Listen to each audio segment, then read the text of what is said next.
Hello guys, আসসালামু আলাইকুম। আপনাদের সামনে আমি হাজির হয়েছি আখি আক্তার। এটা হচ্ছে মুরগি আর মশলা।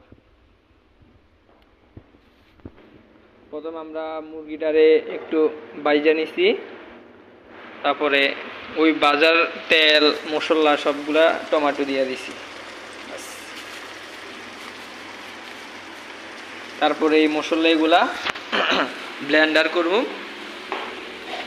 এই ব্লেন্ডারে দিয়ে ব্লেন্ডার করুন, তারপরে মুরগি ছাইড়ে দিব। মুরগির পরে এই ব্লেন্ডার করা সবগুলা দিয়ে দিব। দেখেন দিতেছি, ব্লেন্ডার করে নিব। তারপরে ব্লেন্ডার করার পরে আবার আসতেছি। ওকে, পড়ে গেছে। হ্যালো গাইস, চলে আসছি আমরা। এখন ব্লেন্ডার করুন। মশলার কালারটা সেই। আসলে আমি একটা মেয়ে, বুঝছেন, আমার গলাটা ছেলেদের মতো আর কি। হাতে চুড়ি পরি না, আমার এখনো বিয়ে হয় নাই। বিয়ে হলে চুড়ি পরুন, সমস্যা নেই।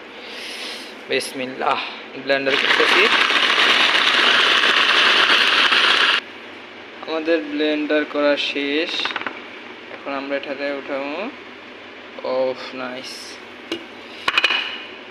এখন আগে মুরগি দিয়ে দিমু, তারপর মশলা এটা দিয়ে দিমু।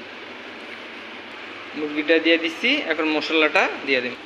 দেখেন গাইস, মশলাটা দিয়ে দিছি।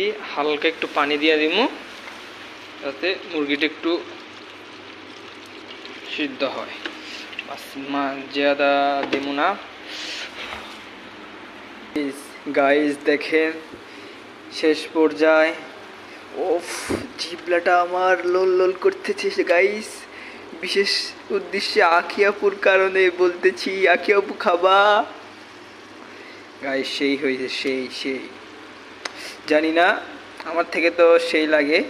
এখন বাকি জন্য কেমন লাগে সেটা তো আমি জানি না। বাস খাওয়ার পরে তারপরে পাতিলটা দেখাইতেছি। ওকে।